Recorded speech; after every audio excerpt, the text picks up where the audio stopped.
Hi everyone, happy Sunday. This is Mark. Welcome to this video. Thank you for taking a moment to watch. So I was actually going to do a video reviewing From Elvis in Memphis. And I know I have it, obviously. I have the FTD release and I have the sessions, and I also have, I think mine's the music on vinyl. I don't have the Friday music or an original press. I would love to have an original press. Hopefully someday soon. It comes with the bonus photo. But yeah, I couldn't find my one that I wanted to listen to. So I kind of switched gears. Now, one of my first videos, it might have even been my very first video back in December, I talked about 3 releases from the, let's see, Analog Productions. So today, we're going to talk about one particular, and that's this release. This is an awesome release. This is Elvis Presley's Stereo 57, Essential Elvis Volume 2. This version was released, it originally came back out in 1989, and then Analog Productions released it in 2013. And you can actually get this if you go to, I should know off the top of my head,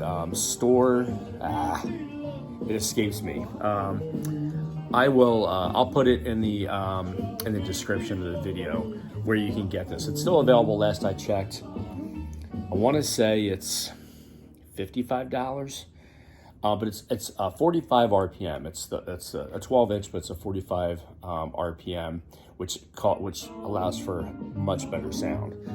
And when I say these sound spectacular, I mean absolutely spectacular. So yeah, I'm thinking this isn't the next song. This is actually I Beg of You takes 6 and 8. That's why they're playing it again. So this is just on one song. But it's got a high gloss cover. If you can see it in the ring, the light. Cool, very cool cover shot. There's the back, and there. You know what I want to read? There's not a whole lot of songs on this, but it's side 1. It's a 2 LP set. That's pretty cool. But basically, what had happened was, let me just read this. Okay, this is There'll Be Peace in the Valley, take 7. But I want to read this on the back of the album. It says, the discovery of these 2-track masters comprising Stereo 57, the Essential Elvis Volume 2, is nothing short of a miracle. And this 200 gram, that's what I was looking for, 200 gram pressing cut at 45 RPMs from quality record pressing sounds so astonishing your jaw will hit the floor. And I will stop there, and I'll resume in a second, but when I say these sound like you're right in the studio with them, it's no joke. Like if you've never listened to these or bought any of these or added these to your collection, you're missing out, because these are spectacular. So they have this one. They have Elvis's Back, which to me is the best sounding pressing that's ever been released. Better than the originals, better than any repressing. It sounds absolutely phenomenal. What's cool about this is you can hear, I got my speakers, I got a speaker over here, and I got a speaker over on the other side. You hear the Jordanaires and the music in this speaker, and Elvis is almost like he's sitting on a stool right there recording it. You hear his voice just as clear as can be. And you got to sit here to appreciate it. There's no way in this video you can even begin to appreciate it. It sounds absolutely phenomenal. But anyway, so getting back to this, from the moment Elvis began working with a new song, sound engineer Thomas Nogar had the 15 IPS monitor tape machine rolling simultaneously with a 2-track protection copy. The machines weren't switched to pause until Elvis was satisfied with the take. A couple of years before the advent of the stereo LP in mid-1958, major record companies were experimenting with stereophonic recordings, often referring to them as binaural. Studios were using the new Ampex 2-track tape recorders for other purposes, such as for recording session backups. But few Elvis fans know how close history came to permanently losing these precious audio glimpses of a young Elvis engrossed in the creative process. So what happened was essentially back in the day in '57, they threw these tapes, whatever they didn't use for the masters. From what I'm reading here, they basically tossed them. So skipping a little bit ahead. So yet one day later, when Thorne was cleaning out, in quotes it says, his tape closet, remarkably, he set these 2-track backup tapes aside, intending to dispose of them. That's how it was, intending to dispose of them. Noted producer Bones Howe had worked for Nogar as a tape operator at Radio Recorders, and thanks to him, the tapes were saved from a final resting place in the trash can. Bones took the tapes home with him. He put them safely away in a bank vault. These 2 tracks have erase clearly written on the master log sheets. They're from January 1957 sessions at which Presley produced material for 2 EPs and the film Loving You soundtrack. They're the only known ones surviving from the pre-stereo era. That is so cool. So yeah, these are intended to be disposed of, erased, whatever, got rid of. Years and years later, they found them, and they put it on this album. So let me turn this up a little bit so you can hear at least some of it. It's easy, see, I'm saying this song all day. Yeah, sure. I sing it back on that. I'm just blues. Come on.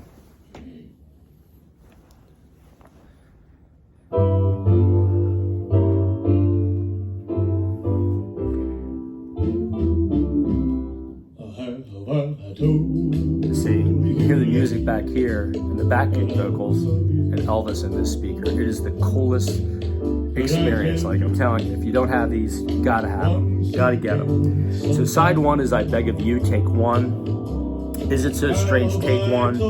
Have I Told You Lately That I Love You, take 2. It Is No Secret What God Can Do, takes 1, 2, and 3. Side 2 is Blueberry Hill, take 2. Mean Woman Blues, take 14. There'll Be Peace in the Valley, takes 2 and 3. Have I Told You Lately That I Love You, take 6.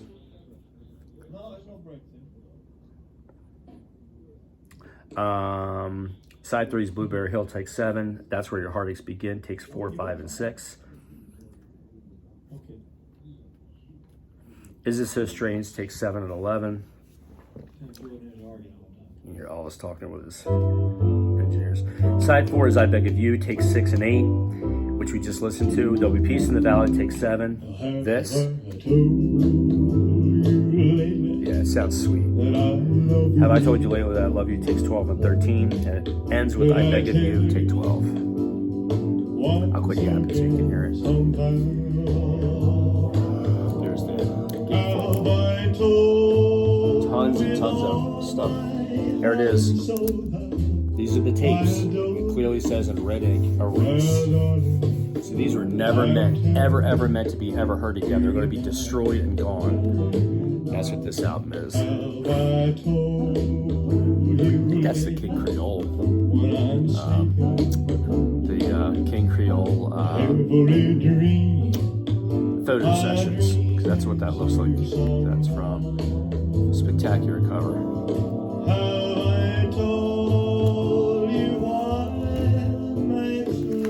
They come in these really nice like poly sleeves, quality record pressings. So it has like paper on the inside, it's like double. My heart would break into. And Elvis is back. Sounds phenomenal also. And there's a third one they have called, let me see. 24 karat hits, and I think that's on 3 LPs at 45 RPMs, as is Elvis's Back. And I actually do have all 3 of them. Like I said, it's I think it's my very first video I ever did. I bet that's a horror show, going back and looking at that one. But I talk about all 3 of them, but not to the extent I'm doing this review. My heart would break into if I should lose you. All right.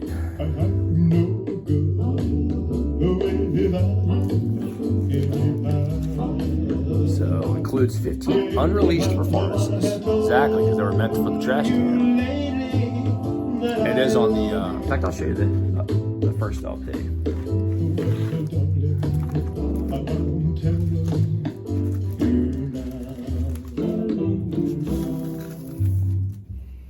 It is is on the living stereo, the silver top RCA Victor. And side two. Good stuff. Good stuff. Wow. Sometimes this controller, it doesn't quite line up, and because it's over off in the corner here, and don't always reach it successfully. It takes me a couple of attempts, but so that's my review of that. I appreciate each of you watching. Always appreciate the kind comments. My last video, I did talk about not a very long preview of the Elvis movie. I did enjoy it. I enjoyed it immensely. I was glad I got to be able to see it. A lot of people are going and seeing it 2 and 3 times. With my life schedule and everything, I don't see that happening. And the thing is, in another 3, maybe 4 months, it'll be out on 4K and Blu-ray, and I'll just buy it. I'll own it and be able to watch it whenever I want. So to go and spend another, I don't know, what was it? I think for me and my daughter to go, I want to say it was like $26 to $28 to see it, but we had a good time. It was cool to take her, and she really enjoyed it. She did. She was talking about it. I was working downstairs, and she was texting me about different songs that she was listening to of Elvis's. So it warms my heart to hear my baby girl getting into some of Elvis's music.